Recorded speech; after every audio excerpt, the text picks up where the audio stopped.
Hi and welcome to another episode of DAWNCast. I'm Di Lee. And I'm Kathy Ngo. And today we've got the wonderful Michael Burge OAM, psychologist in Melbourne and joining us. Michael is the current director of the Australian College of Trauma Treatment. So thanks for joining us, Michael. How are you? Welcome to the show. I'm well, thank you. I'm sort of locked up at the moment like everybody else. Trying to stay healthy and but still keeping involved very much in my profession and the world that's going on at the moment. Isn't social media wonderful? Isn't technology great? I mean, this wouldn't be happening 20 years ago, but it certainly is now. It's wonderful that we can all interconnect across the world this way. I'm delighted to have been invited today, and I'm looking forward to making a contribution to your very, very interesting topic and how to help the community. Thank you. Are you a lot more busier now? Because I'm sure many people find the whole coronavirus situation very traumatic. So because you are a psychologist, are you actually a lot busier now? Well, I'm not busy probably in giving advice in lots of ways. I guess I've sort of reached the stage of my career where I have a set amount of consultations that are still keeping involved with their work, but also because I'm involved in training and supervising and involved in various professional associations, I'm sort of offering my opinion and getting involved and more that way. I think that tends to happen as you get a bit beyond the age of 50 or 60 in your senior phase of your career. So that's where I'm at the moment, but I'm very much involved in one way or the other. And what are you seeing? What are some of the topics that are coming through, especially in the college where you are at the moment? What are some of the issues that are cropping up in regards to COVID-19?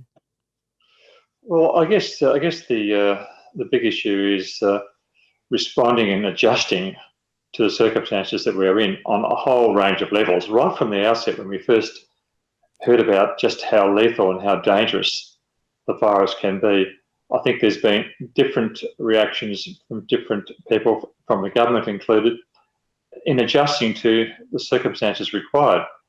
Perhaps when you look at the social media, when you look at the reports, when I talk to my clients, when I talk to my colleagues, everyone tends to think that perhaps we could have reacted a bit sooner. But then when you're facing a disaster like this, inevitably, any disaster, communities tend to go into some kind of denial. This can't be that bad. This can't be real. In a way, it's almost like an automatic coping mechanism that helps us cope with the things which are so difficult to cope with. We go into some kind of denial or defence. But unfortunately, that denial or defence can stop us from acting sooner rather than later. But what's been happening is we have been reacting eventually, and there has been adjustment. And I think most people in the community, in the Australian community and the communities around the world, have really tried to work together to do what they have to do according to the guidelines.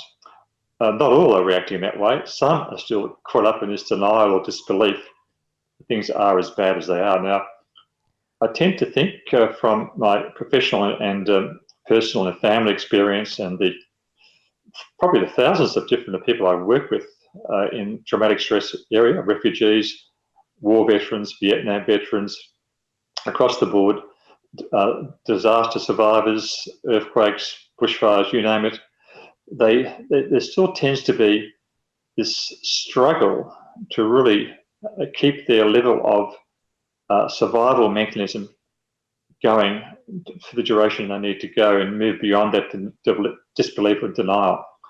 I think we're doing it pretty well, but what's happened though, I think in the Australian community and probably in the world community, is that we've lost our connection to some extent with this particular type of disaster. Now, with the bushfire disasters, for example, people this time around this year adjusted fairly quickly compared to, say, the Black Saturday disasters. Likewise with some of the tsunamis that have been going on around the world and other types of trauma. But because there hasn't been a pandemic like this in Australia since probably the Spanish flu and other versions of that, there's almost a lost history And when you lose that history, unfortunately, you tend to go into denial and think things aren't as bad as they are. More so probably in Australia than other countries. Many of the refugees and survivors of torture that I've worked with don't have that problem. They can adjust to these situations quite readily. The veterans can adjust quite quickly. The emergency services can adjust quite quickly. The police can, but the general community sometimes really struggle, and we can understand why. When you feel like everything's safe, you don't necessarily know what you have to do, when you have to do it. But it's so important right now. You talked about, the bushfires, the recent bushfires, and of course now we've got the COVID-19 pandemic. Both are quite traumatic. One, I suppose, with the bushfires, you actually can see. You can see the fires going up. You can see houses being burnt. But I think with the COVID-19, especially in Australia, we are not seeing the loss of lives or loss of homes like we're seeing with the bushfires. Do you see people obviously reacting differently to responding to those two different kind of... Yeah. Well, there are different levels of traumatization. Of course, those who are close to dying and in fact die will obviously, in the process of leading up to the death, will be feeling quite traumatized, as will their family. Those that come close to dying or at risk of dying by getting the virus, quite possibly will also suffer post-traumatic stress. The family members of those people also, the primary trauma survivor family, are likely to be traumatized. But with the general community, that's a very valid point. For those that aren't directly affected, they're less likely to be traumatized than those that are directly affected. By definition, that's what traumatic stress is all about. Those that are directly affected by a loss of life, loss of physical integrity, those that are witnesses to it, and those that are members of the family. And also, you could probably extend that, it's a sort of a debatable point, to close members of the community of those that have been exposed to traumatic events. But those that are actually a bit further away from it tend not to suffer from traumatic stress symptoms. Now, of course, there is a caveat on that. People that already have a traumatic stress condition, people that do suffer from types of anxiety or depression, can actually imagine the worst case scenario for themselves and their family, and that can aggravate their mental health condition, unfortunately. So while it is true, unlike bushfires and earthquakes where there's perhaps thousands of people killed very quickly, most people wouldn't be affected in these circumstances. There certainly are members of our community, one way or the other, that can be affected, can be traumatised, can have their mental health condition made worse. I probably should have asked this in the beginning, Michael, but what is trauma? Because people define trauma a little bit differently, or likewise they might be experiencing it, but they don't know. So how would you explain it? Well, I guess the fundamental definition of what is a traumatic event is when a person is faced with, just to put it in a nutshell, a person is faced with a life-threatening circumstances, a threat to their own survival, or they are witness to somebody else's life being threatened, and they see their life being threatened. Perhaps they're a witness to someone being hit by a car, someone being burnt, someone being shot. Even though they're not burnt, they're not shot, just seeing that can traumatise them. In some ways, it just shows just how much humans are interconnected with each other. 90% of the population is not immune to somebody else's suffering, which is, in a way, a positive thing, but it means that we can all be traumatised even though we're not directly affected if we are a witness. There is also another set of circumstances which is fairly new in the diagnosis with the DSM, Diagnostic Manual for Mental Disorders, DSM-5, that if you are a family member, and even though you've not been directly affected, and you haven't been at the scene, sometimes days or weeks later when you first hear about it, that can also qualify as a traumatic event, and you can then be traumatised as that family member, and later on you can then unfortunately develop post-traumatic stress symptoms, nightmares, flashbacks to when you got that news. If you're an actual trauma survivor, flashbacks to the actual traumatic event going through the virus, going through the bushfire. You might suffer all kinds of emotional upset, emotional dysregulation, numbing, a type of depressive aspect. One of the worst things to suffer is dissociation, when you don't have any emotions and you feel disconnected from yourself. That's what leads most people who suffer from post-traumatic stress disorder to commit suicide. This dissociative aspect is very, very nasty. And we're still finding out more and more about that. So those sorts of things, those sorts of symptoms are all... So are you saying, so when you're traumatized, it shows up in the symptoms that we describe as PTSD, post-traumatic stress disorder, and the post-traumatic stress disorders have various symptoms? That's right. So you can have those sorts of symptoms, then they might go away after a few weeks. But if they persist, then that qualifies for post-traumatic stress disorder. Right. Okay. So basically, so when you're traumatized, you then get a PTSD. How did you get into this work? Because you've been doing it for so long, and like, how do you, I guess, 30 years. Yeah, how do you look after yourself when you are constantly dealing with people's stories, their trauma? Yeah. And like you were saying, like, people have been victims of like terrible war crimes and refugees. Like, how? Like, I'm amazed. Like, I'm amazed. Yeah, well, I guess the main thing I think you're asking is how does a practitioner cope when they're listening to so many traumatized yes. people? How That's do you right. cope? Yeah. When you've been doing it for about 20 or 30 years, I suppose that's a very good question. Well, I guess the main thing is that one of the things that is so great about being a psychologist is that we learn the importance of interconnectedness, about the humanity and how we remain connected with our family, our friends, and how we have colleagues to talk to. So, you know, if we want to just be an isolate and don't talk to our colleagues about the various circumstances and various traumas people have been through too, you are in danger, actually, of having a traumatic, what's called secondary traumatization. In fact, when I first started, I think I may have mentioned to Daly initially from our conversation a couple of weeks ago that I first got into this field back in the late 80s. And I was working as a Veterans Affairs psychologist for the Vietnam Veterans Counselling Service. They were all fairly recently, within 10 years, returned from Vietnam. And in fact, we had a lot of supervisors and debriefers. There was a strong connection between the Vietnam veterans in Australia, Vietnam Veterans Counselling Services in Australia and America. And a lot of the psychologists were committing suicide. Oh. Work that they were doing, trying to help the Vietnam veterans, you know, because they heard so many horrific stories, not in Australia, but more so in America. So it's just so important. They really just realised it was just so important that for the psychologists and counsellors, clinical social workers, psychiatrists, mental health nurses, all those that were being involved as frontline workers, if you like, in that way, so important that they needed to also have supervision and be debriefing for their own well-being and their own health.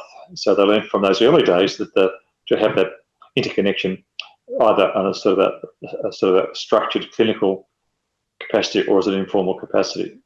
So that was a very, very important lesson. And I practice that myself, you know. So I talk to colleagues when I need to talk to them about certain situations. You know. Yeah. So some of the stuff we go into, as you can imagine, from the Vietnam War, for example, and bushfires, you know, people find things, you know, in those sorts of operational services, in those events post-trauma, which are pretty horrific. And when you're exposed to that information, it's a bit like being exposed to a traumatic event in itself. So it's like constantly, as a practitioner, it's like being constantly exposed to a traumatic event, almost, in a way, secondhand. So you do need to remain interconnected. You do need to keep, well and truly, keep your humility in check, that basically you're doing the best you can. And no person is an island and no person is a superhero. All you are basically keep your humility in check and reach out and talk to other people, and you're more likely to survive in this game, in this work. And some people don't survive, unfortunately. No. From your professional perspective, how would you diagnose the PTSD in the current, for people who might be traumatized with COVID-19? From the stories, not that they have witnessed anything, but they would have probably feel traumatized by listening to all of the news that we currently hear about the danger of it. What do you think? What do you suggest? What can you gauge as a professional psychologist? This is quite an interesting area. It's an area of new research going on for a few years, but it's also picking up speed. And I think it's a great question. Because there are some members of our community are showing signs of post-traumatic stress symptoms, or certainly anxiety, certainly depression, because of what they've seen on the news and how that affects them. Of course, different people have different levels of resilience. Some people, sort of ironically, for some people have not been exposed to many horrible events in their upbringing, not been through the rough and tumble of the schoolyard, so to speak, or had a bit of bullying, or had a bit of harsh stuff from the parents occasionally, sometimes are more resilient than those that had a perfect upbringing and not experienced any troubles whatsoever. But one way or the other, whether it's that or whether it's someone who's got a mental health condition already, or those that are actually less resilient, there's signs. The signs are that is your sleep being affected? Are you starting to have nightmares? Are you starting to be worried and anxious about going outside of your house? Are you starting to experience higher levels of fear? Are you starting to feel depressed or a bit emotionally numb? Are you starting to argue with your partner or your friends, the ones that you're speaking to on the telephone? Are you starting to become more irritable? Are you starting to have anger outbursts? Are you starting to be overly emotional and a bit more hysterical and upset about things that you wouldn't have been otherwise prior to the coronavirus? These are all indicators. I think it's just so important for the members of the community to be mindful of this, because the news can be so, if you like, seductive and draw people in. They can forget about what they are experiencing themselves psychologically and emotionally. I think that message needs to get out there more. Not just look after yourself and just be mindful about how you're being affected, about what are the symptoms, symptoms of anxiety, what are the symptoms of depression, what are the symptoms of post-traumatic stress type reactions, whether it forms a formal diagnosis or not. And then those checklists can be used to self-monitor.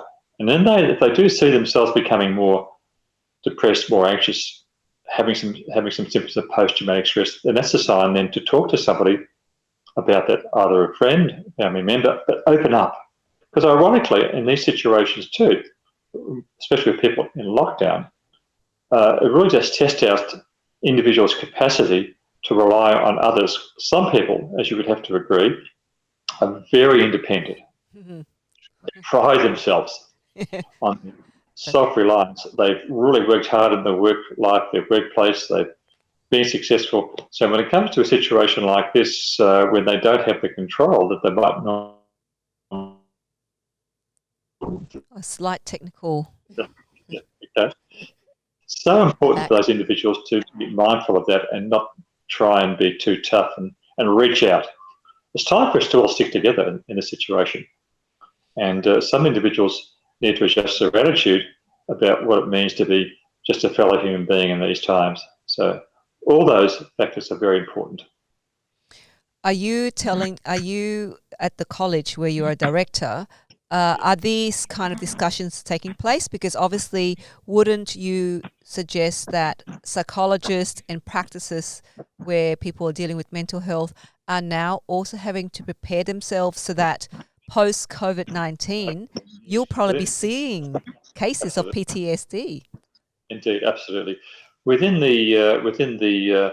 my collegial involvement with my fellow psychologists at the college and other networks, absolutely, we're having those conversations. But also, we're very much interconnected with the societies, the Australian Psychological Society. There's almost sometimes there's two or three emails a day, and you can join webinars, and there's other ways we can interconnect. So we are really quite good at that right now. I think we're much better than what we would have been, say, 5 or 10 years ago. And I think the technology is really, really helping with that. So yes, we are doing those sorts of things. So we generally, we're trying to practice what we preach. Don't always succeed, but I think we're doing it at the moment. And what do you think? What sort of what advice can you give the audience who will be tuning in, listening to this, in terms of how they consume content? What do they need to be mindful for and about? Well, look, I think it's a bit of a double bind in a way. It's a bit of a difficulty each way. I think on the one hand, because of the survival instinct, because of the threat involved, even though most people aren't being affected, people naturally want to know what's going on to try and prepare themselves to not be at risk. But at the same time, there can be, if you like, an over-vigilance to that extent that in their attempts to defend themselves and defend their family while watching everything that's going on, too much, they can make them overly susceptible to being traumatized or developing some other kind of, perhaps even non-clinical depression or anxiety. So they've really got to limit how much news they take in, try and limit it perhaps to an hour or so a day at a time that suits them, and make sure they really do start to tune into some good news stories. I think we need to have more good news stories out there. It's very difficult. If you look on the main TV channels, it's very difficult to find a good news story or something that makes you laugh. I think I may have mentioned that I like watching a few programs like Seinfeld and... yes, I've been tuning to a bit of Seinfeld lately. Yeah, great. Yeah, it's a good laugh. If it's not on TV, get your DVDs going, get onto YouTube, get onto your Netflix or whatever. But look, spend more time than usual. I would highly recommend spend 3 more times than usual watching comedies and good news stories, romantic stories, things that have a happy ending, not ones that leave you sort of frustrated and angry, saying, what script are we doing to us here? What are the producers doing to us here? And so really good news, happy stories, and that will help offset the other stories that we're facing, which aren't that good, unfortunately, at the moment around the world about the coronavirus. You know... Oh, you go. Yeah, you go. I was going to say that's really good advice. And then I actually forgot my question. I was going to say, I think in terms of stories, Michael was just saying that to have more good news story, but I think the way that stories have been told over the centuries, we have evolved. Our storytelling is about finding it's always about bad news. Somehow bad news draws... well, it makes money, right? Yeah, and so I wonder. I've been wondering whether or not the COVID-19 will also shift the way we tell stories. I'm just, I've thought about it, thinking. Well, I certainly hope so. Look, I think I mentioned before, I was in a media type work environment before I got into psychology, and I think that what they call it is the grab. So that's the sort of thing that gets the audience in. Once you've got them going for a couple of minutes, then that sells the program, doesn't it, really? And yeah. So, but I think there needs to be responsible reporting around this aspect.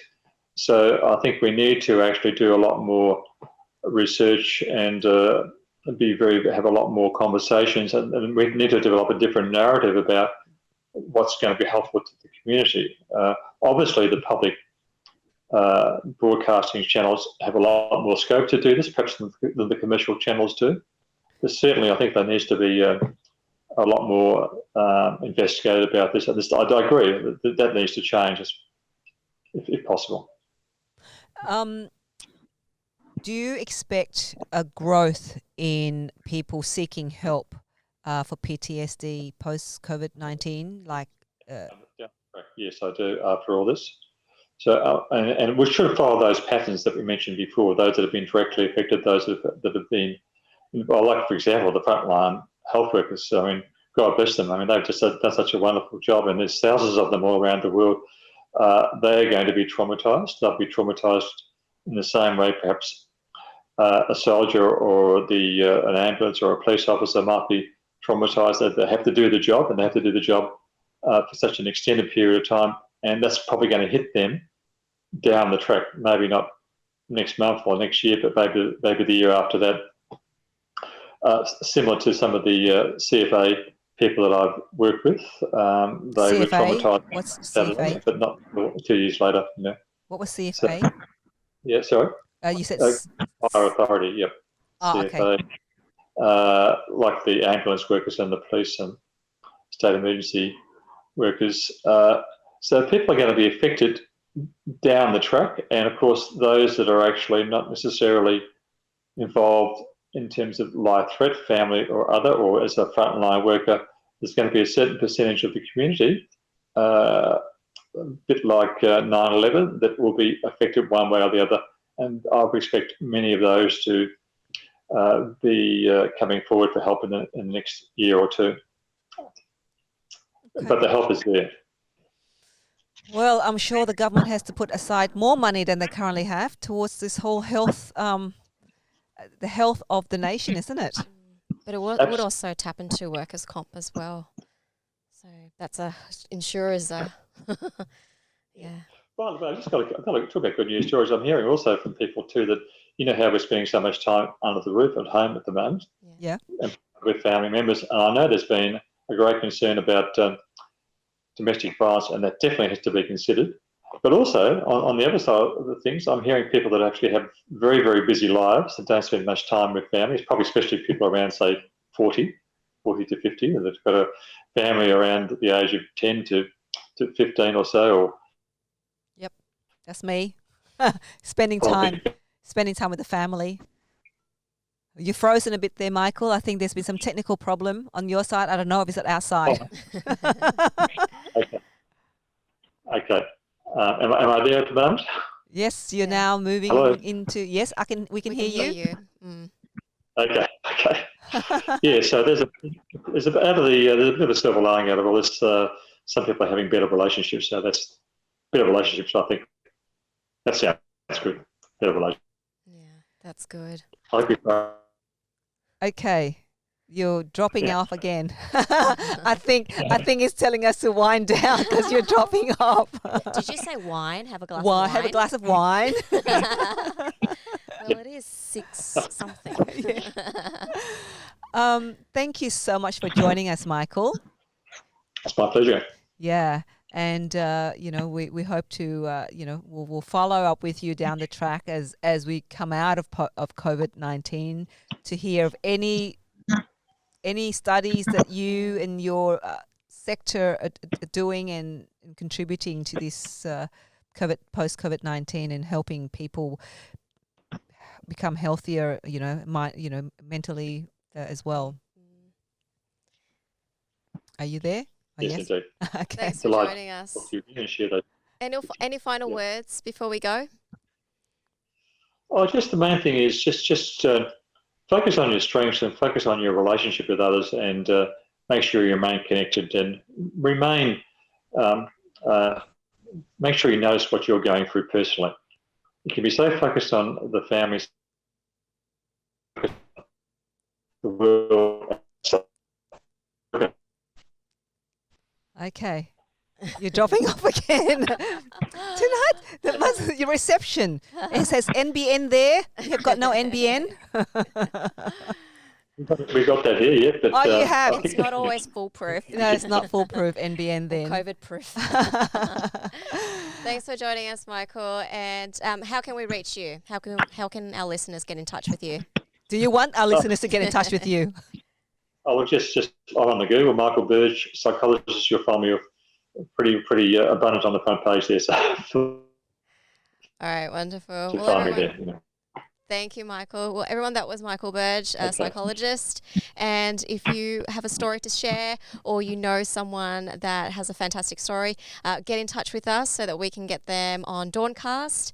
And my name is Kathy Ngo. And I'm Di Lee. Make sure you subscribe and click on the red link below and subscribe to DAWNCast to grow, to help us grow and deliver more content like this to you. So see you next time. Yep. See you. Bye.